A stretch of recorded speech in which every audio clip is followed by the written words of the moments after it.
Tynee Talks. We're gonna talk about it right here.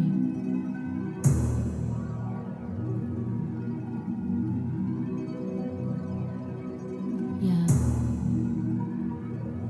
you ready? It's Tynee Talks right here. We gon' talk about it right here. We gon' talk about everything you like. I'ma make it real clear. It's Tynee Talks right here. We gon' talk about it right here. I'ma talk about everything you like. I'ma make it real clear. Cause it's Tynee Talks. And I'ma talk about it. Yeah, cause it's Tynee Talks. And I'ma talk about it. About it. About it. About it. Yeah.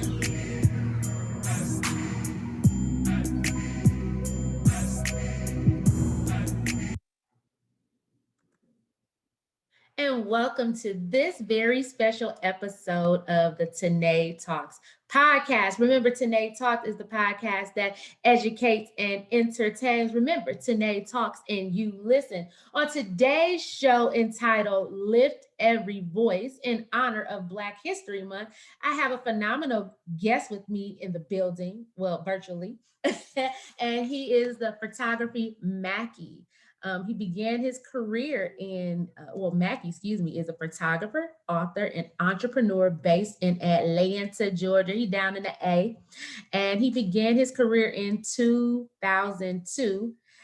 And Mackey first picked up a camera in 2011, kicking off his journey as a photographer. He explored the streets of Miami South Beach, photographing the homeless and sharing their stories on social media.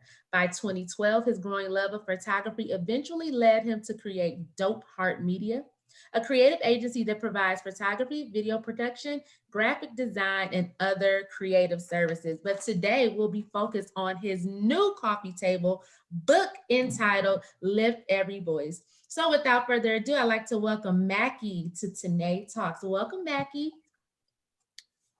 Hey, what's going on? And also joining us is my great girlfriend, Maxine. Welcome, Max. Hello. And so Max actually connected Mackey and I. So Mackey, tell us a little bit about yourself. I gave a brief interview, but tell us a little bit more about yourself. Give me your origin story. I like long walks on the beach. Of course. My name is E Mackey, and I'm I guess entrepreneur, photographer, creator. Got a lot of titles, a lot of hats, but basically have 3 different companies. One is Black Spades, which you see here, which is a lifestyle brand. Another is Dope Heart Media, which is a multimedia creative agency. So we do photography, video production, graphic design, stuff like that. And then finally, I have the Black Creator Collective, which is the publishing company that published the book that I'm assuming that we're going to talk about. Absolutely. We're talking about Lift Every Voice on today. For the audience. I don't know if y'all can see. Like disappearing with the background. it's bleeping it out, but I'll be sure to put it on my social media. And we'll have all links down at the bottom of the screen. So oh, hold on, wait. I got one. Oh, I love it. I love it. So that is the meat of the matter of what we'll be getting into today. So I love it. I think that it's very fascinating that you're using your creative juices to give a voice to the voiceless in the Black community through photographs. I think that is dope, and I can't wait to get into it. So Max connected us to, how did you and Max, meet each other? Well, so was it not last year, but the year before last? 2019. Yep. Yeah, 2019. Black Spades actually partnered with Amazon to produce some. And so your thing. I can't really see it, but. Over here. Hold on. Let me go grab it. Right. So we partnered with Amazon. There you go, right there. To create a custom deck, because Black Spades is we started off as like a playing card company. Mm-hmm. Where basically created a deck of playing cards that was designed for spades. And so I had a relationship or have a relationship with someone at Amazon named Joyce. And Joyce, actually, the relationship started as I was supposed to be creating content, like doing photography and video. And then Joyce found out about this company and she was like, oh, well, I mean, I can get anybody to do photography and video. I want the cars. So I was like, okay. So then just consulted with Joyce and she said, okay, well, we want something special, da, da, da, da. So we basically redesigned the deck and created that for Amazon. You can see the Amazon branding right there. Oh, I love it. And then Maxine was one of the people that I met in the process that I'm like, so I feel like I count it like a blessing the day that I met Maxine, because she has definitely been a blessing to my life. She definitely black girl magic. Yeah. So she really is an angel. You can see her halo. See it shining like I see it. I share the sentiment. And Yeah, Mackey actually did 2 for us. So I have them both here actually. You forgot about the HBCU summit. So well, we did one for I actually don't have one of those decks. So those were like a hot commodity. I couldn't even get one. And you're the creator. I couldn't even get one. I couldn't even get one. Yeah, they were hot off the press. You also did some of your other products too. Remember you did the charging cables too? Yeah, so so at Afrotech, we did Deca cards, Deca playing cards, the ones I just showed you here. And then we also did some phone chargers. I was looking to see if I had one close by, but we did cell phone chargers as well. So I love how you're like blackety, blackety, black, black, black spades. Come on now. That's super black. Yeah, it is. And the beautiful thing about our decks is that it features ancient Egyptian kings and queens. So I felt like if you're gonna be playing spades, you should be playing with, a deck that looks like you, a court that looks like you, instead of the French court. So, I just thought that we should totally rethink how we play spades and create something that's really for us, For us, by us. You mentioned that Max has been a blessing to you since you met her. And in reading Lift Every Voice, you rediscovered, I want to say, Black girl magic in this process. You really saw the beauty of Black women, behind the Black Lives Matter movement and all that. Can you speak on that process and that journey and your eyes just being opened up to them during this process of creating Lift Every Voice? Yeah, and I'm thinking about if rediscovered is an appropriate word, or if it's really, I don't know if discovered is an appropriate word either. I mean, I knew it wasn't a question about like the greatness of Black women, but I don't think that I had the level of appreciation and respect that I probably should have had, if that makes sense. Like the best way I can describe it when people ask me a question like this is like, this might be a little long-winded answer, so I'm sorry. That's fine. But the best way that I could explain it is like, when the summer happened and everything like came out, the white people that we know, that we have good relationships with, that we love, that we care about, that we know love and care about us, there were a lot of them that were like, oh my gosh, I didn't even know this was happening. Like, well, where were you? You know what I'm saying?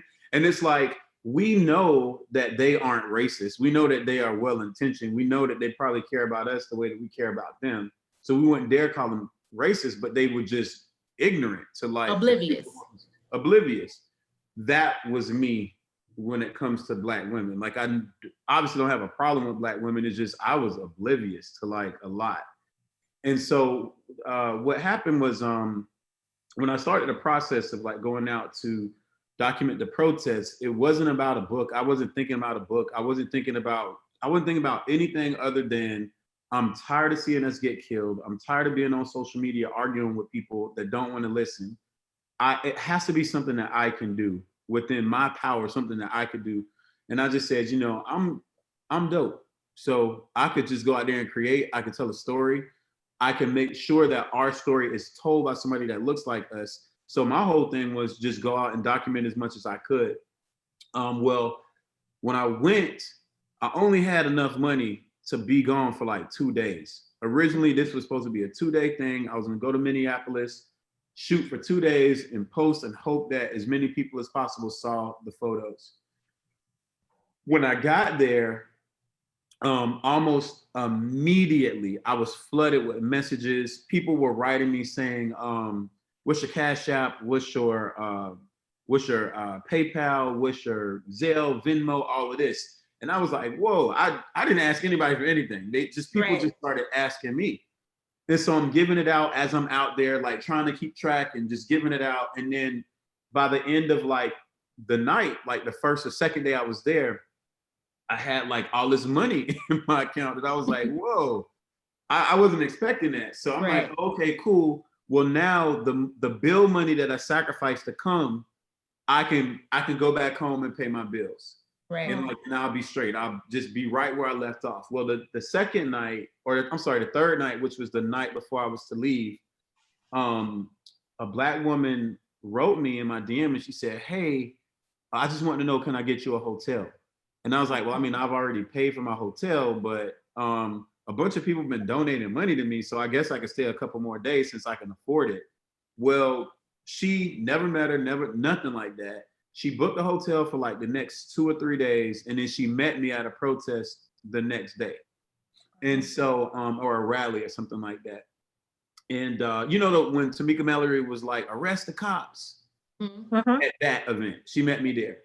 So we found each other in the crowd. She gave me the room key and I was like, oh man, that's cool. Well, what happened was by the time I checked out from that hotel room that she had got me, I think it was either $1,500 or $3,000 of like donations.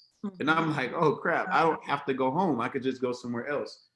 At any rate, what happened was it was so many people donating so much money that I was like, oh man, I don't want, on my end, it was like 400 or 500 messages coming in. Like I couldn't keep track.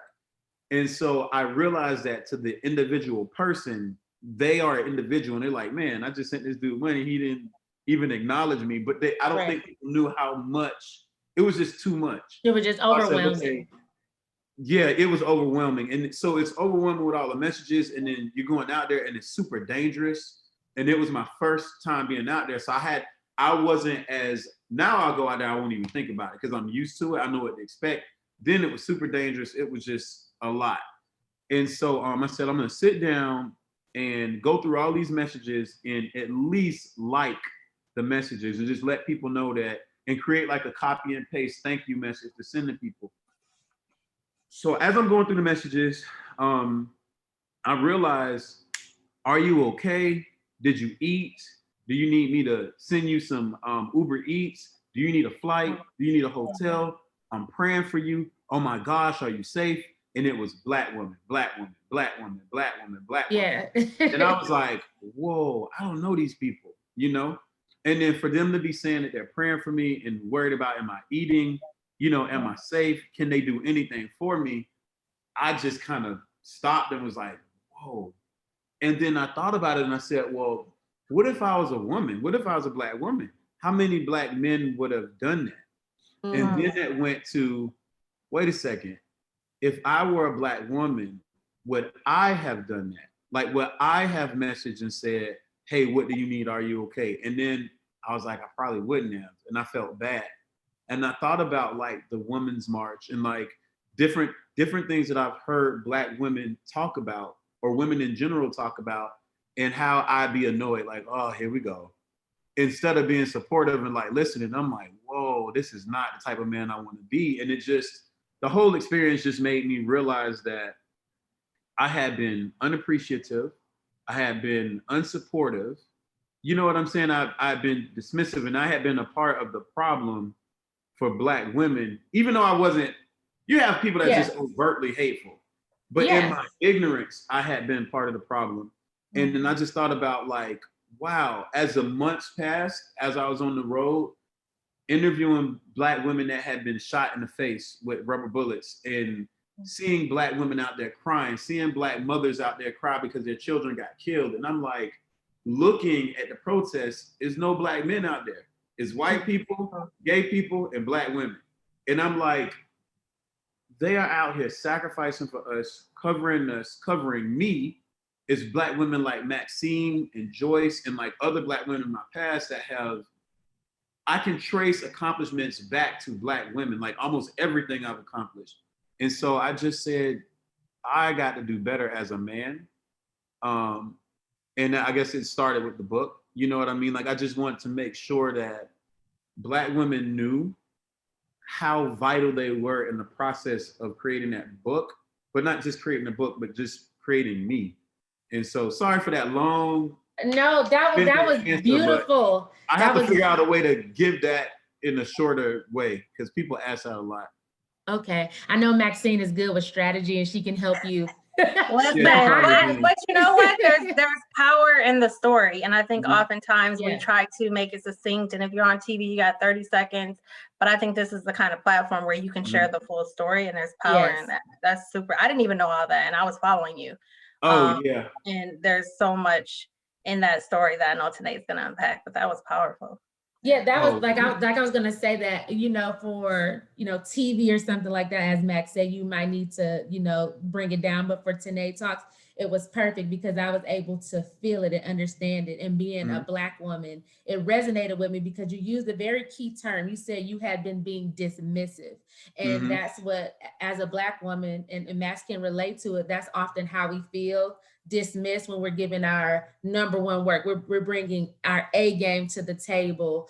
We never come half stepping. We have, you know, it's been put on us, be 10 times greater than our counterparts, so that you can, what they can walk to, you got to run to. So the fact that you know, tapped into that dismissiveness and you basically said no more, and you were able to touch, feel, see, and taste the power and the movement of Black women through this process. You know, we salute you and we thank you and we appreciate you for acknowledging us on this journey. You know, as I was reading about, you said you were getting these unsolicited donations during that time, because in Lift Every Voice, I know you said the catalyst to this journey was the death of Ahmad Arbery, and that his death, out of all of our, you know, public lynchings that we've seen, that one stood out the most. Did this unsolicited donation, did that confirm for you that you were doing God's work, that this particular project was bigger and greater than you as you started receiving those donations? Yeah, and so another thing too is it's important to understand that Lift Every Voice, again, was not planned. I was not planning on doing the book. So back at this time, there was no thought or concept of a book at all. And yes, to answer your question, but it didn't start with the donations. What it started with was actually when I was going out to document what was going on with Ahmad. So Ahmad's story broke nationally, I'd say about 3 weeks before Breonna Taylor and George Floyd, that whole thing. So the week that his video came out, I was trying to avoid it. I was like, I just don't have the bandwidth to see another Black person get killed and then be mad, and I just didn't have it. And it was the beginning of the shutdowns, and I was so disappointed. Like, yo, like the world is shut down and y'all still killing us. God, man. Right. So at any rate, when I went out to the first rally in where is it that he's from? I thought it was from some part of Georgia. Yeah, Brunswick. That's about a 4-hour drive from Atlanta, 4.5 hours. So I drove down to that first rally, and the images, I took the photos or got images from that rally, and then I posted them. And, you know, I'm expecting the same, like, couple hundred likes or whatever that you would normally get, or that I know kind of how my followers, how my stuff is. How they respond to your posts. Yeah, and when I posted it, that first post got like 10,000 shares. And it was like almost all the people that I had shot that I didn't know, those pictures got back to those people. They had tagged themselves, seeing profile pictures change. And I'm like, whoa. Like it immediately, from the very first thing I posted, when I went out, it just took off. The next weekend I went out, it was an older white lady named Jane Altman Page. And she was 69 years old at the time, I think she said. And she was talking about how she grew up racist and how it was ingrained in her. And every day she had to learn to like undo it. Well, as I was shooting it was clear that what she was saying was powerful. So I switched my camera from photo to video, and I shot the video of her saying that. And then right after she said it, I went to my car and uploaded the video. By the time I got back home to Atlanta, D.L. Hughley had posted, it was like a bunch of celebrities had like posted the video, and the thing went like,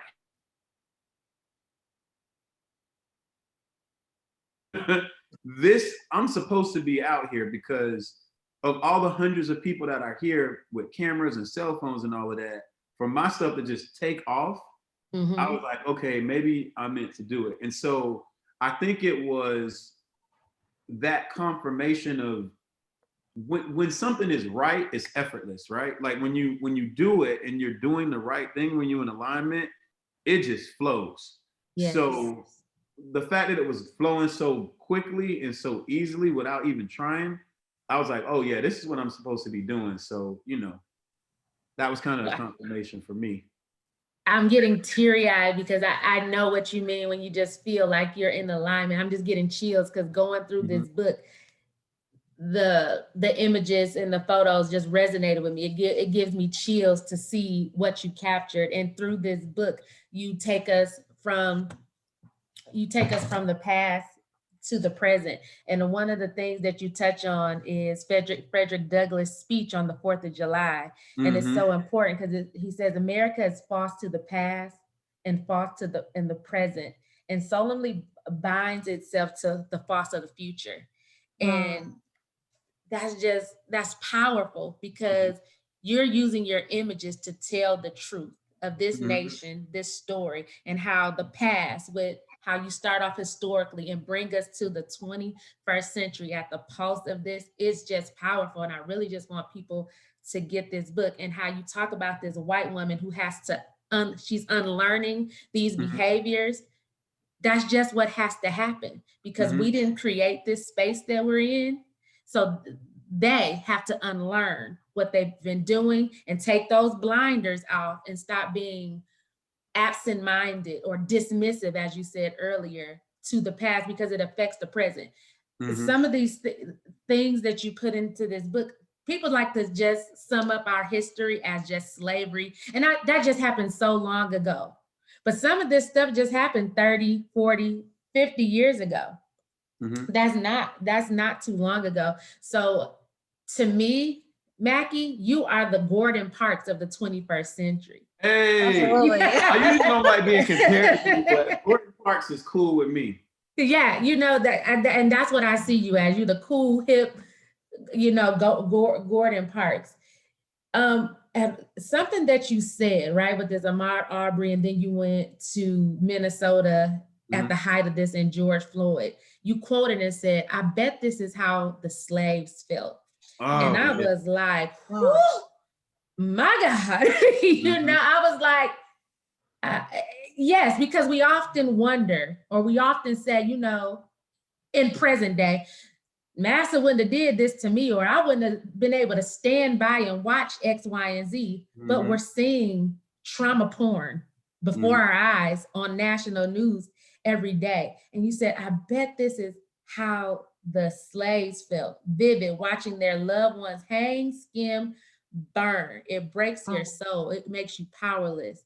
Can you touch on that?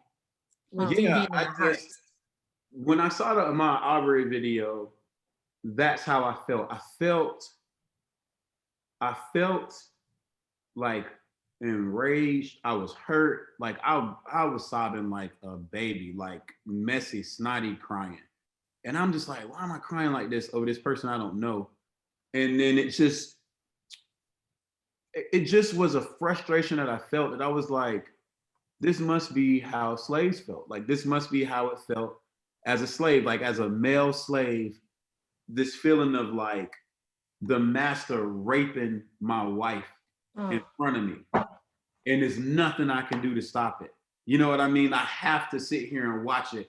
I'm powerless to stop it. And that must have been how slaves felt when their loved ones got beat and whooped. And it's just like, you know what I'm saying? Like, I don't know if y'all have children, but I don't. But I can imagine to see my child being beat and I have to watch that, and there's nothing I could do, and or my wife or a woman's husband or brother, sister, and it's just like, this must be what it was like to be a slave, where you had to allow this stuff to happen to you and the people that you care about, and there's nothing you could do to stop it. And so to sit here and say something like slavery was that long ago when it's the exact same conditions now, you know what I mean? Relative, of course. But I mean, that's where that thought came from. It just dawned on me like, man, this must have been what it was like. You're just powerless and upset. Wow. How does that make you feel, Max, to hear that, or even you witnessing the trauma porn, these modern day lynchings?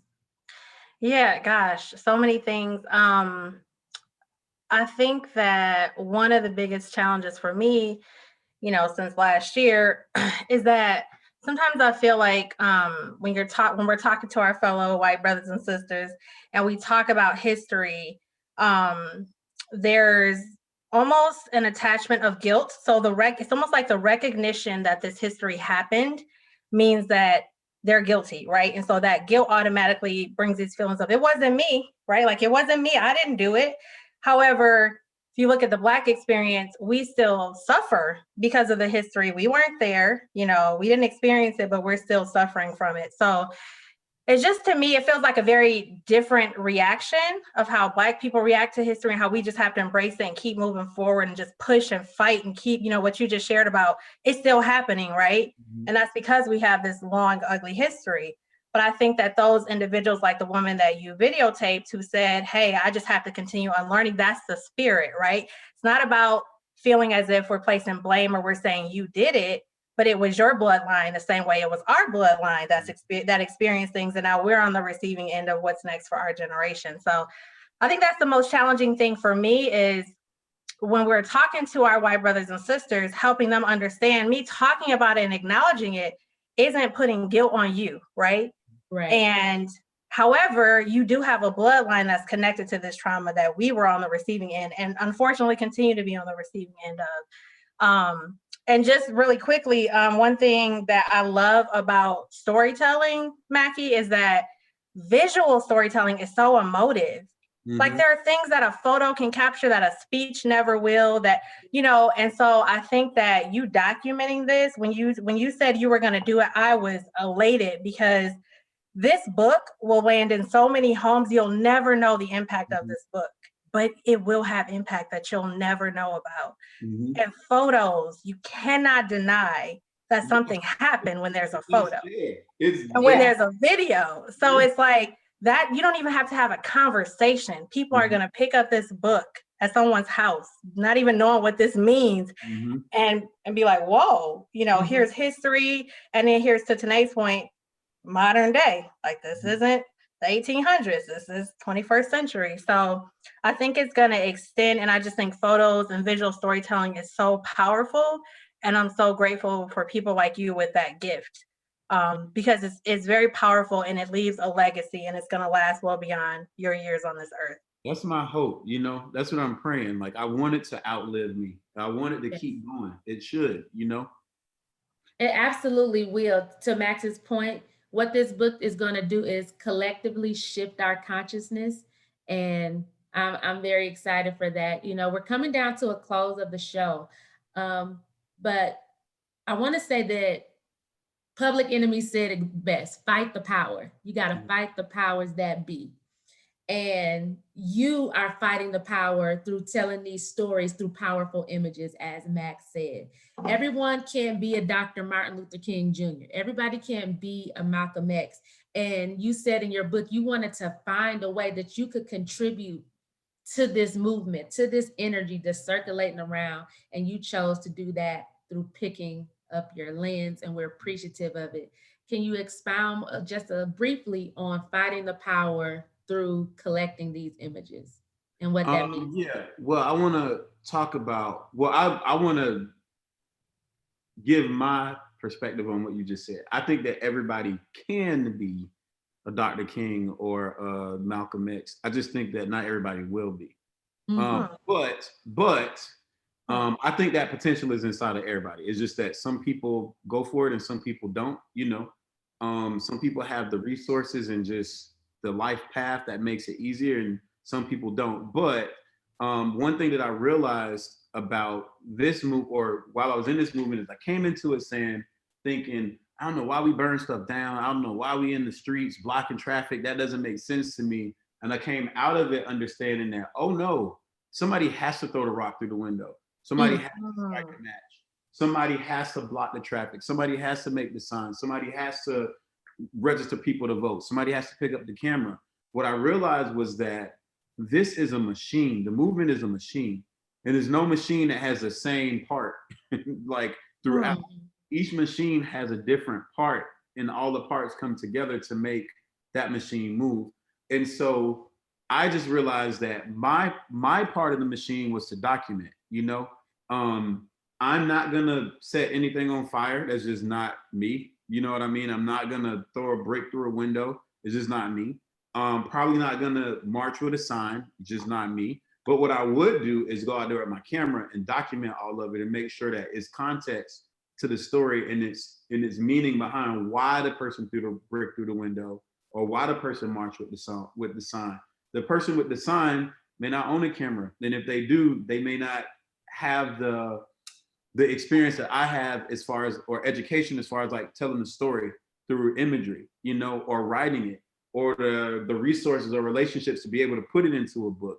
But they have the passion or dedication to make a sign and walk 5 miles. You know, the person that throws a brick through the window may not have any interest whatsoever in walking with a sign, but they have the passion, the anger, and the bravery to say, you know what, I'm willing to go to jail for this cause, you know? And so what I realized was that, I'm kind of answering your question in a different way, but what I realized is that everybody has a part to play. And as long as you play your part, the system moves. So I don't know if Maxine went to any protests or not, but Tynee did though. Tynee did. Well, okay, and so let's just an example of the machine, right? Maxine didn't go to a protest, but Maxine contributed to me being out there, which meant that I now had the money to eat, the money to travel, the money and security to say, okay, I'm not taking on any clients. I just need to focus on this book, to then be in a place where I could document, create the book that then you get access to, and you say, hey, this is really dope. People need to know about this. And then you give me the platform on your show. And so it's 3 different people that have contributed to the movement in 3 different ways that are equal and equally important. You get what? That's so powerful. Like I just wrote down. So just real quick, you need to make some T-shirts that say "The movement is a machine." Yeah. You whatever. I mean, like I just wrote that down because I was like, whoa. And it's so important. I think in our culture too. A lot of times we do have a competitive spirit, right? So it's like, okay, well, what are you doing? Or are you, you know? And to your point, I mean, think of the movements. There were people who supported Dr. King anonymously, right? There are people who supported Rosa Parks and other people who will never know their names, right? Those who are part of the movement, those famous and those we don't know. And it's so true. And it's not about comparing who did what and who publicly did, because in life, a lot of us were supported by people will never know who supported us, right? So that's so important. I think that adds the accountability for all of us, that whatever we find our role is, that we can make a difference, to do it. Yeah. To do it. And I just really think like people keep giving me this praise, and I appreciate it. It feels great. But it's just like, to me, the one thing I keep thinking about is I was just a vessel. I'm the bottle. Everybody else was the water. What good is the bottle without the water inside? So like, what good is me being able to shoot or have a camera if I can't afford to get to the place to shoot? Or if I get to the place to shoot, if I don't have any relationships on the ground and know where to go. You know what I mean? And so I just think that it's so important that people understand that, like, if you don't go out there, but you sent $100 or $50 to somebody that is important. That is vital. Like I went and anticipated being out there for 2 days. I was going to be out there for 2 days. 2 days, that was it. I was and look where we are. And after being out there in 3.5 months, it turned into a TV commercial. licensing images with all these different companies, all these different news agencies, worldwide news agencies using my photos. The book came out of it. Now it's an art exhibit. Now I'm gonna be teaching like little kids, middle schoolers photography, like all of that because I had water in the bottle. And so I just, people need to understand, like, those people that are not seen are just as important as somebody like me that's getting the praise, because like it could not have happened without people like believing in what was going on and saying, hey, let me play my role. I can't go because I'm scared of COVID. I can't go because I got kids. I can't go because my job won't let me. But what I can do is pour into this young man and push him on his way. I don't have money, but what I can do is send him a message and tell him, be encouraged. I'm praying for him. You know what I mean? Like that is extremely important. I couldn't have done it, any of it, without people like that. And I love that. And that was my whole point in saying we're not all Martin or Malcolm in the big way, but we can do what we can in our small ways. When someone gave Dr. King a meal on his journey, like they sent you Uber Eats and all of that, so we all can play our role. I just want to thank you, Mackey, for taking the time out of your busy schedule to come on to Tynee Talks and share your story with us. I want to encourage all my listeners to please go pick up the book. You can't see it, Mackey, you can pick it back up. Lift Every Voice. Please go out. Your background don't like me. And get Lift Every Voice. The link will be down here in the show notes. So shout out to you, Mackey. In true Tynee Talks fashion, this is your time to give a shout out. So go right ahead. Well, so shout out to you and thank you very much for the opportunity to be on the show and like spread the word.